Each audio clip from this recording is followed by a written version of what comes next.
আপনি বাংলাতে কথা বলে আপলোড করছেন, ইউটিউবে ভিডিও আপলোড করছেন, আর সেই ভিডিওটা আরেকজনের ফোনে হয়ে যাচ্ছে ইংলিশ। আর সবাই যে ইংলিশ জানে তা তো না, সবাই তো ইংলিশ বুঝতে পারবে না। তো সে কি করছে, সেই ভিডিওটাকে স্ক্রল ডাউন করে উপরে করে দিয়ে নেক্সট ভিডিওতে ক্লিক করছে, আর তখন কি হচ্ছে, ওই ভিডিওটা আপনার ডাউন হয়ে যাচ্ছে, মানে ভিউজই আসছে না। এটা কেন হচ্ছে দেখুন বন্ধুরা, আজকে আমি আপনাদেরকে দেখাবো এই যে ইংলিশ হয়ে যাচ্ছে, এই ইংলিশ যেন না হয় অন্যজনের ফোনে গিয়ে, সেই অপশনটা কিভাবে বন্ধ করতে হয় আজকে আমি এই ভিডিওর মধ্যে আপনাদেরকে ক্লিয়ারভাবে দেখিয়ে দেবো। দেখুন বন্ধুরা, আমার ওই মেন চ্যানেলটায় আর একটা আমার চ্যানেল আছে বাংলা টিপস বিগিনার্স নামে, ওই চ্যানেলে এই অটো ডাবিং এই অপশনটা অন আছে, ঠিক আছে। তো আমি বুঝতে পারিনি, তো আমাকে একজন বলছে কী ব্যাপার তুমি আজকাল ইংলিশে ভিডিও করতে শুরু করে দিয়েছো। আমি বলছি কই না, তো ইংলিশ তো আমি বলিনি, ঠিকমতো বলতেই তো পারি না, তাহলে আমি ইংলিশে কীভাবে ভিডিও করব। তো বলছে হ্যাঁ, আমি ভিডিওটা প্লে করলাম আর দেখছি ইংলিশ বলছে। তখন আমি বুঝতে পারলাম যে অটো ডাবিং ওই মুডটা মনে হয় অন করা আছে। তো যার কারণে কি হয়েছে, অনেক ভিডিও ডাউনও হয়ে গেছে, মানে অনেক ভিডিওর ভিউজ ডাউন হয়ে গেছে এই অপশানটা অন থাকার কারণে। সবাই যে ইংলিশ জানে তা তো না, সবাই কি ইংলিশ বুঝতে পারবে? একটা ভিডিও আপনি প্লে করেছেন দেখার জন্য, কোনো বিষয়ে জানার জন্য, আর সেটা যদি সোজাসুজি ইংলিশ বলতে শুরু করে দেয়, তাহলে আপনি কি করবেন? দেখবেন সেই ভিডিওটা দেখবেন না, নেক্সট ভিডিওটায় ক্লিক করবেন, তাই না? তো আজকে আমি আপনাকে দেখাবো, যদি আপনার একটা ইউটিউব চ্যানেল থেকে থাকে আর সেই চ্যানেলের এই অটো ডাবিং এই অপশানটা যদি অন করা থাকে, আপনি কিভাবে বন্ধ করবেন। ভিডিওটা সম্পূর্ণ দেখলেই বুঝতে পেরে যাবেন। তো আমি আমার ওই মেন চ্যানেল থেকে দেখাচ্ছি কিভাবে ওটাকে বন্ধ করতে হয়। এটা বন্ধ করার জন্য সর্বপ্রথম যে কাজটা করবেন, আপনি আপনার গুগল ক্রোম ব্রাউজারটাকে ওপেন করবেন। তো দেখুন আমি আমার গুগল ক্রোম ব্রাউজারটাকে ওপেন করলাম। ওপেন করার পরে এবার কি করবেন, এই যে সার্চ বার আছে না, এই সার্চ বারের উপরে ছোট্ট একবার টাচ করবেন। এইখানে টাচ করার পরে জাস্ট আপনি লিখবেন ওয়াইটি স্টুডিও। দেখুন আমি যেভাবে লিখছি আপনি এইভাবে লিখে কি করবেন, সার্চ করবেন। সার্চ করার পরে দেখবেন এইভাবে আপনার খুলে যাবে, আর উপরের দিকে লেখা থাকবে ইউটিউব স্টুডিও বলে।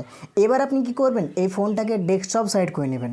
ডেস্কটপ সাইড করলে কি হয়, কম্পিউটারে যদি কোনো জিনিস ওপেন করেন গুগল ক্রোম ব্রাউজারে যেভাবে ওপেন হয় সেইভাবে আপনার ফোনেও ওপেন হবে। তো ডেস্কটপ সাইড করার জন্য আপনি উপরের দিকে লক্ষ্য রাখুন, এই যে 3 লাইনের আইকন আছে, এই 3 লাইন আইকনটার উপরে একবার ক্লিক করবেন। এখানে ক্লিক করার পরে এবার আপনি নিচের দিকে দেখবেন ডেস্কটপ সাইট বলে লেখা থাকবে। তো এই ডেস্কটপ সাইট লেখাটার পাশে দেখবেন একটা ঘর থাকবে, এখানে একবার ক্লিক করবেন। এখানে ক্লিক করার পরে দেখবেন সঙ্গে সঙ্গে আপনার লেখাগুলো কী হবে, একবারে ছোট হয়ে যাবে। এবার আপনি সর্বপ্রথম দেখুন লেখা আছে ইউটিউব স্টুডিও বলে, আপনি এইখানে একবার ক্লিক করবেন। এইখানে ক্লিক করার পরে কী হবে, আপনার পুরো ড্যাশবোর্ডটা মানে ওয়াইটি স্টুডিও অ্যাপসটা ওপেন করলে যেরকমভাবে দেখায়, আপনি ডেস্কটপ সাইট ওপেন করলে যেভাবে দেখাবে সেইভাবে দেখাচ্ছে। দেখুন আপনি ভালোভাবে বুঝতে পারছেন, মানে পুরো ড্যাশবোর্ডটা এখানে দেখাচ্ছে। এবার আপনি নিচের দিকে লক্ষ্য রাখুন, এই যে এখানে দেখবেন একবার কোণাতে সেটিংয়ের একটা লোগো আছে, এই সেটিং লোগোটার উপরে একবার ক্লিক করবেন।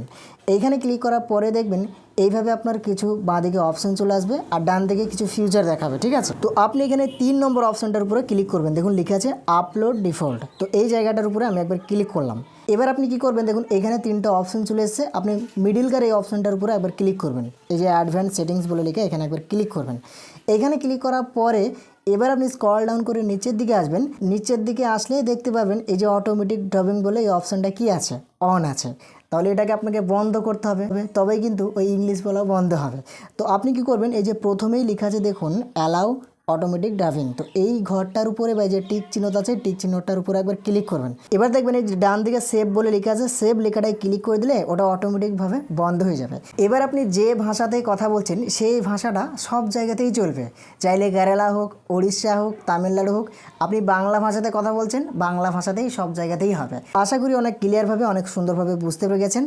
ভিডিওটা দেখে যদি একটু উপকার হয়ে থাকেন অবশ্যই একটা লাইক করে জানাবেন, এবং চ্যানেলে নতুন হয়ে থাকলে চ্যানেলটাকে সাবস্ক্রাইব করে পাশে থাকবেন।